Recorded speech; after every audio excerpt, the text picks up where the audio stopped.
Bonjour Stéphane, bonjour Christophe. Ben bonjour. Alors, on est en visite. Tu nous as permis une petite visite, une petite incursion. Ouais. Tu sais comment est-ce qu'on est curieux, on veut tout savoir. Hein? Chez nous, on veut le savoir. Ouais. Alors, c'est ça, on est arrêté au Port des Rois, à la boucherie. La boucherie. La boutique, boucherie, cuisine et... en tout cas, beaucoup de choses à venir. C'est ça. D'abord, peut-être pour le bénéfice des gens qui nous regardent, peux-tu nous dire d'où ça vient ce concept-là ou d'où ça vient l'idée de ce projet-là?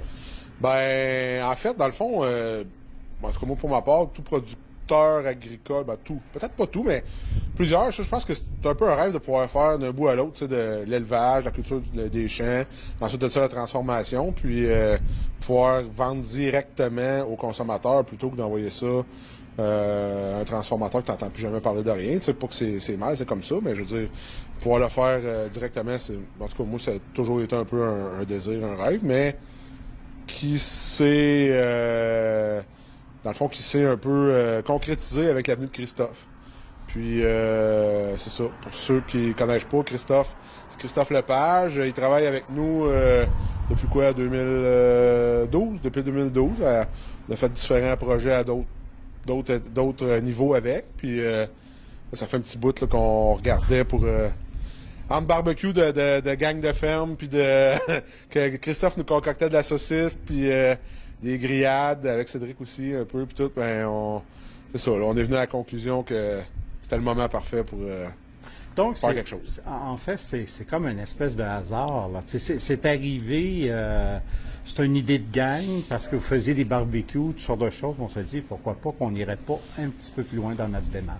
Oui, exactement. Puis, dans le fond, avec la COVID, on a précipité un petit peu les choses ce printemps. Puis on s'est dit, bon, on va l'essayer.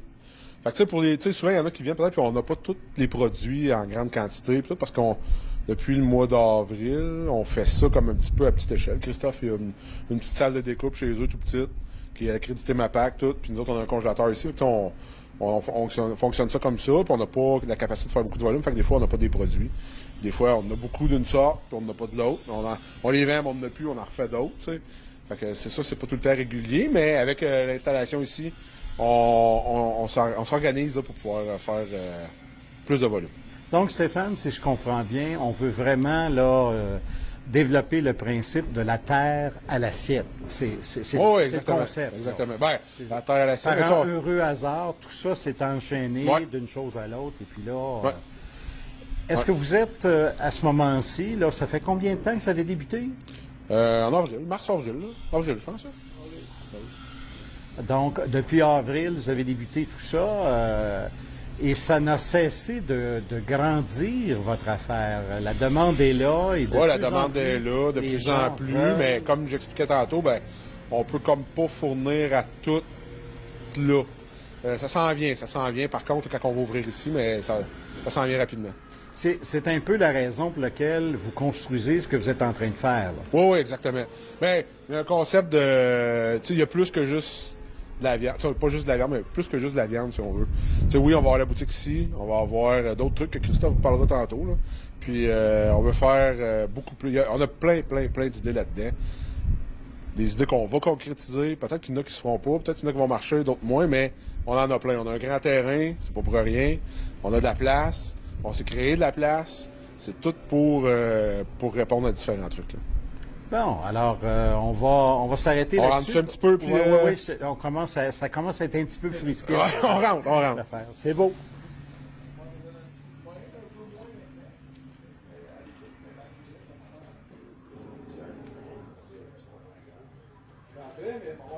Alors, on vient d'entrer à l'intérieur. Ouais, c'est le hall d'entrée. Peux-tu nous dire un petit peu qu'est-ce que ça va être ici? Ben, dans le fond, ici, ça va être la boutique. On va avoir congélateur, frigidaire, le comptoir, si on veut. Là, puis ça va vraiment être l'endroit où on va vendre les produits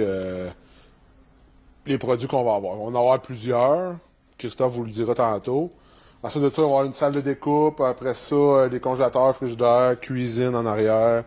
Une place pour stocker les arrivées, puis les trucs, là, puis frigidaire de carcasse, tout ça, mais c'est plus en arrière. Mais ici, ça va vraiment être la boutique, là. Et est-ce que vous êtes inspiré de quelque chose de pareil ailleurs, ou vous êtes parti à partir de vos besoins, vous avez dit on a besoin de ça, on devrait faire ça, ou etc. Vous êtes assis ensemble alentour d'une bière, puis vous avez dit ouais, ben on a regardé d'autres plans qui existaient, mais ça a fini que Christophe a mis son mot là-dedans, puis on a fait ça. On a fait ça pas mal à nos idées, nous autres, là, je pense. Ah, mais c'est bon, ça. Ouais. Fait que, et donc, ça va être quelque chose, et pour répondre à la demande, parce que comme on le disait à l'extérieur tout à l'heure, c'est de plus en plus, je pense que la demande est là, les gens veulent acheter local, veulent savoir d'où ça vient. Ouais. Puis, j'imagine aussi que vous, même si vous êtes en production seulement que depuis avril, la demande dépasse la capacité de production. De production, je veux dire. Actuellement, dans ce que vous produisez, la demande, ce que vous recevez comme demande, etc., il doit y avoir déjà, vous devez être dépassé parce qu'on vous devez refuser. Parce que comme je disais tantôt, on a fait ça à titre un peu, pas expérimental, mais à titre de départ pour voir si ça irait bien. Puis tout, c'est un bon succès. On a dit, bon, ben go, on va plus loin. Mais tu sais, là, on est un petit peu surpris par ce qu'on faisait. Puis nous, depuis le départ, ce qu'on voulait faire, c'était vraiment... On prend nos parts, on les transforme au complet, puis s'il nous manque d'une pièce, on n'ira pas l'acheter à l'extérieur, c'est nos parts, c'est nos affaires, puis on les transforme d'un bout à l'autre. Fait que s'il manque d'un produit, on n'ira pas le faire transformer ou l'acheter ailleurs, c'est vraiment, on complète tout ici, c'est de A à Z va se faire ici. OK. Ouais, au complet. C'est quelque chose. Ben, sauf l'abattage. L'abattage va être un abattoir reconnu là, pour ça, là, mais après ça, on amène des carcasses ici. Puis, parce que ici, tout est fait dans les règles de l'art aussi. Je veux dire, tout à l'heure, tu as parlé un petit peu de la cuisine ou ce que la petite usine qui se trouve chez Christophe, qui se trouve chez toi, Christophe. La petite usine, c'est reconnu. Vous êtes sous autorisation du MAPAC, toutes ces choses. Oui, dans le fond, on a tous les certificats du MAPAC. Là, dès le départ, là, avant de commencer, on est allé chercher tous les certificats.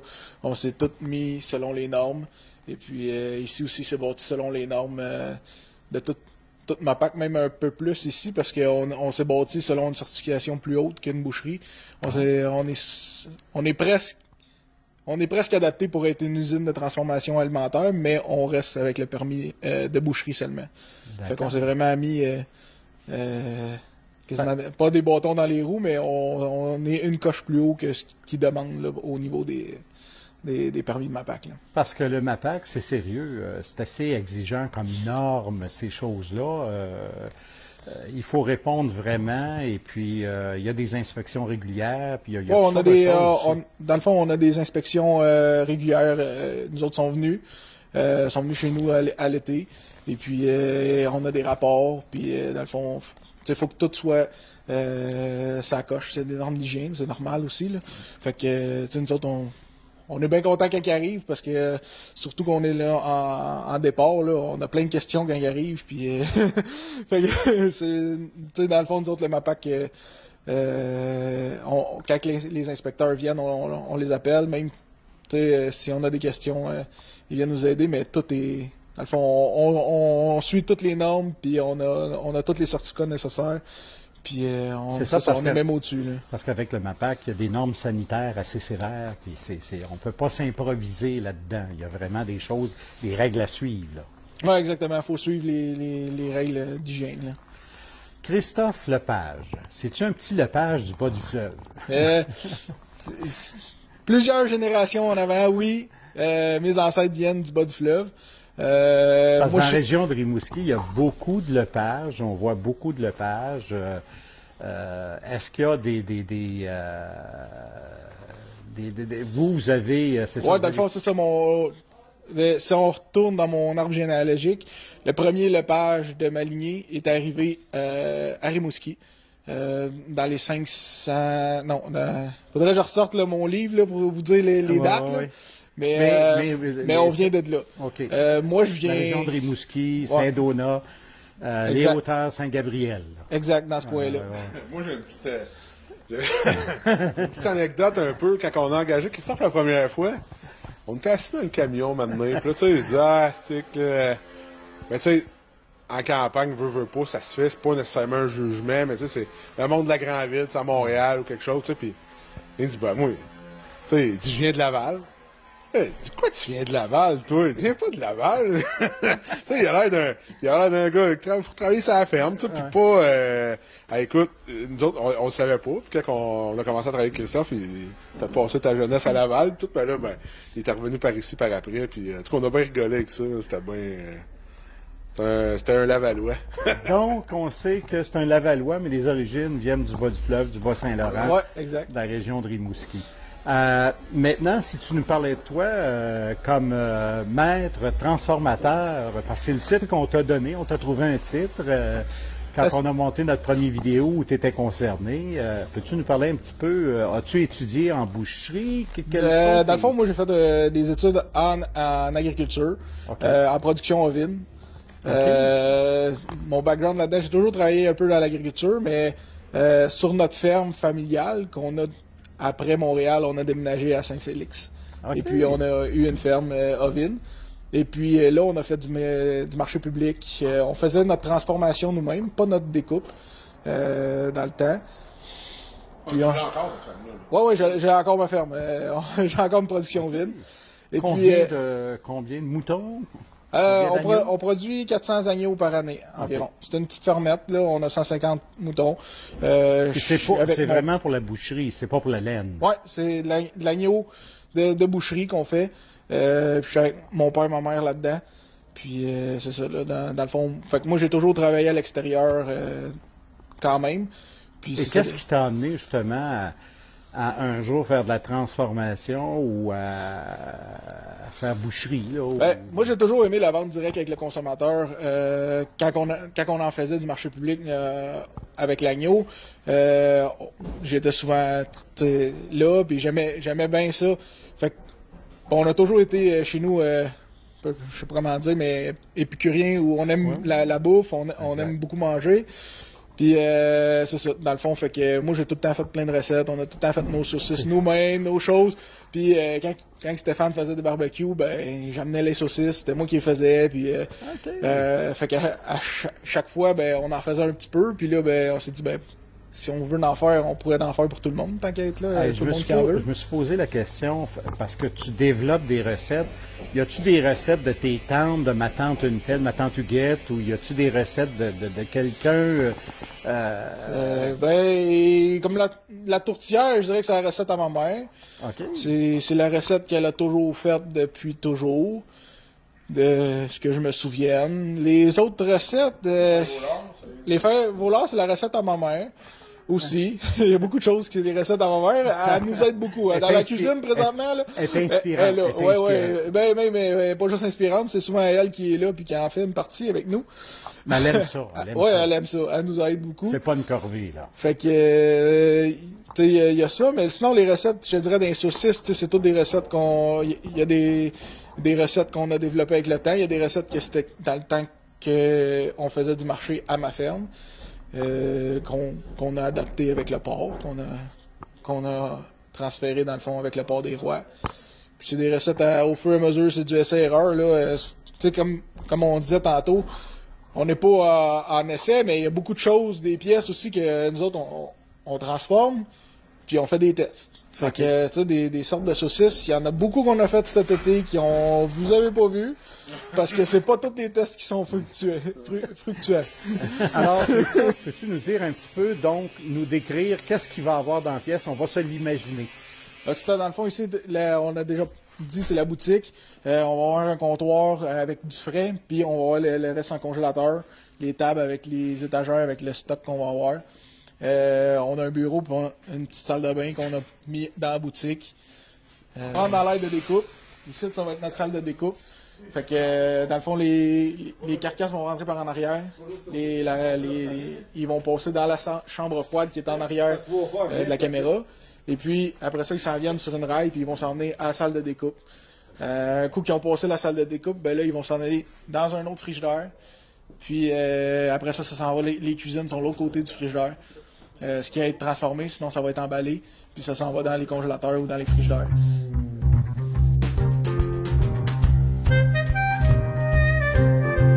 Alors ici, ben, on est dans l'entrée, une fois de plus, et parce que c'est ici que ça va se passer.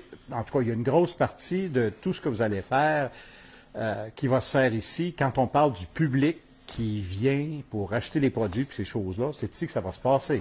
Oui, ben dans le fond, on va avoir la boutique ici à l'avant, comme on disait tantôt. On va avoir, vers quoi on se dirige, là, on va avoir la boutique, on va avoir nos viandes, on va avoir, ça on peut dire aussi, on va avoir l'agneau de la ferme chez Christophe, on va avoir l'agneau de chez Christophe, le porc, on va avoir, je vais te laisser les sauces barbecue. Ouais, dans le fond, on va avoir les mets préparés, on va avoir, on veut rentrer des produits pour travailler la viande, ça veut dire des sauces, des épices. Comme vous avez vu déjà cet été, on avait produit SJB, on avait produit What the Pork. Il y en a d'autres qui s'en viennent avant qu'on soit ici, il y en a qui s'en viennent dans les prochaines semaines, il y en a qui vont être là quand on va avoir la boutique. C'est sûr que tous ceux qui veulent faire du barbecue, tout ça, on veut amener les éléments pour vous aider à ça. Comme vous avez vu, on a une grande terrasse, fait que on va en avoir des produits barbecue, on veut profiter de la terrasse. C'est un peu la spécialité que vous voulez développer, entre autres. C'est vraiment que le Port des Rois va devenir un spécialiste du barbecue. Le spécialiste. En tout cas, on va faire les efforts pour... J'ai pas la prétention, mais... Non, mais on va faire les efforts pour que quelqu'un qui a envie de... Ben, même s'il y a d'autres pièces de viande, mais s'il veut faire du porc, de l'agneau, puis qui tripe barbecue, qu'on ait ce qu'il faut comme épices, comme sauce, comme viande, comme ce que ça prend, pour qu'il soit satisfait, puis qu'il tripe à en faire, tu sais. Puis c'est ça qu'on veut essayer de faire. Puis nous autres aussi, comme Christophe a dit, on a une grande terrasse, on a de l'espace, on veut s'en servir pour, éventuellement, inviter les gens à venir, puis faire découvrir plein d'affaires. Donc des dégustations, entre autres. Dégustation de et plus. Certains mets, certaines choses. Dégustation et plus. OK. Des surprises, on peut pas tout dire. C'est sûr que ça sera à découvrir. On est en construction. La construction a débuté, ça fait combien de temps, Stéphane? On a fait le béton assez tôt, là. On a fait le béton en juillet, je pense qu'on a fait ça, en même temps que d'autres trucs. Puis, on a commencé ici, ça fait pas tant longtemps, là, quoi. C'était au début octobre. Début octobre, on a commencé ici, puis là, ben, ça avance. L'intérieur, là, d'ici 2 semaines, ça va être terminé. L'extérieur est terminé. Ça va vraiment d'être juste finaliser l'électricité, la réfrigération, puis les détails, là, mais on prévoit ouvrir, d'être prêt, avoir du stock. Quoi? Début février. Okay. Début février. Mais avoir du stock, puis être prêt à rouler, là. OK. Parce que actuellement, c'est ça, vous devez refuser des commandes parce que il y a beaucoup de choses qu'on vous demande, mais actuellement, la capacité de production est limitée. Exact. Dans le fond, quand on a parti, si on retourne en avril, on se dit, on pourra faire un cochon aux 2 semaines. Fait qu'on a fait un premier cochon. La semaine d'après, il n'y en avait plus. Fait qu'on a rentré 2 cochons. Puis depuis ce temps-là, on rentre 2 cochons par semaine. Puis on passe tout. On n'est pas capable de remplir nos congélateurs vraiment, tu sais, avec toutes les pièces. Fait qu'on est à 2 cochons, puis on est limité par rapport aux chambres froides chez nous. Justement, quand on parle des normes MAPAC, tout ça, on peut pas en faire plus. On est limité. On n'a pas plus de capacité que ça. Fait qu'on est à 2 cochons. Puis c'est pour ça que, tu sais, si quelqu'un veut des filets, ben dans un port, il y a 2 filets. Fait que c'est 4 filets par semaine. Fait que si quelqu'un arrive et il veut 6 filets, ben il faut que je les mette sur la liste de commandes. Parce que dans notre région, il n'y a pas beaucoup de gens qui font ce que vous faites ou ce que vous allez faire ou ce que vous êtes en train de développer. Ah ben, il y en a plusieurs, de plus en plus des producteurs. On n'est pas les seuls, là, par exemple, à faire la mise en marché. On n'est pas les seuls non plus à avoir nos produits. Mais je dirais que, tu sais, proche, à Danville, on veut essayer de se démarquer justement avec des produits spéciaux puis des transformations spéciales, des mets préparés qui vont se démarquer du marché présentement. Vous avez commencé à être présent au marché public du Val-des-Sources durant la saison estivale et vous étiez là la semaine dernière quand ça a ouvert officiellement, tout ça. J'imagine que aussi vous avez un bel échange avec les gens. Les gens vous posent des questions. Oui, ben c'est le fun d'être direct avec le consommateur. Justement, tu peux te rapprocher de savoir ce qu'eux veulent. puis ce qu'on est capable, tu peux aussi leur parler de ce que tu es capable de faire, puis aussi d'expliquer pourquoi, tu sais, quand on développe la bête au complet, le cochon complet, ben pourquoi qu'on a plus de cette pièce-là puis qu'on en a moins de l'autre. Puis la différence, ben c'est quand on est direct avec le consommateur, on peut leur expliquer puis ils peuvent comprendre, tu sais, quand tout le monde veut justement, tu sais, l'exemple des filets qui est tout petit, ou bien juste la joue du porc, t'as à peu près 250 grammes de joue sur un porc. Fait que tu peux pas tout le monde en avoir, là, tu sais. L'autre chose, ce que je trouvais, c'est que, à t'écouter parler puis à regarder ça, bien souvent, c'est le défi qu'il y a, à passer tout le porc au complet, puis le défi de proposer des recettes aux gens, tu sais, pour des pièces qui sont peut-être moins communes un peu. Fait que ça, moi, en tout cas, je trouve que c'est de quoi de bien que c'est un beau défi aussi là, à faire. Là. Mais le contact doit être aussi parce que vous êtes une source d'information pour les gens. J'imagine qu'il y a bien des gens qui découvrent des choses au niveau de la production locale, de ce qui est en train de se faire, puis bon, ce qui s'en vient, puis ce qui peut être fait dans notre région ou ce qui se fait dans notre région. J'imagine que les gens redécouvrent leur agriculture aussi. J'imagine. Ben oui, c'est sûr. Puis de toute façon, je pense que depuis un certain temps, les gens veulent revenir vers l'agriculture, d'être de proximité, de voir ce qui se fait, de savoir comment qu'on le fait aussi, puis tout. Puis ça, je pense qu'on n'a jamais, en tout cas nous pour notre part, on n'a jamais été trop gênés de le dire, de le montrer, mais reste que les gens sont pas tout au courant de ce qui se passe sur une ferme maintenant, puis ça en passe beaucoup. C'est différent de ce qui se passait il y a 50 ans, puis 40 ans, puis 30 ans. Là, c'est très différent. Exactement. Avec tous les médias aussi, des fois, ils savent pas ce qui se passe vraiment. T'sais, on n'a pas tout le temps l'heure juste. Fait qu'en parlant directement avec les producteurs, directement avec le client, ben ils peuvent savoir vraiment ce qui se passe. Là. Ben, écoutez, il nous reste plus juste à vous souhaiter la meilleure des aventures, puis une aventure complète, puis tout ça. Je pense que c'est extraordinaire. Merci de nous avoir fait visiter un petit peu. Oui. Ben, merci à toi. Moi, j'ai juste rajouté un petit mot parce que on parle, puis tout ça est possible là, grâce à Christophe. Mon frère Guy aussi, qu'on le voit pas souvent, mais il est là, puis il est tout le temps un support incroyable en arrière de nous autres. Puis il est tout le temps là avec ses idées aussi. Fait que je pense, je veux juste pas l'oublier, que les gens sachent qu'on est là, toute la gang de la ferme aussi.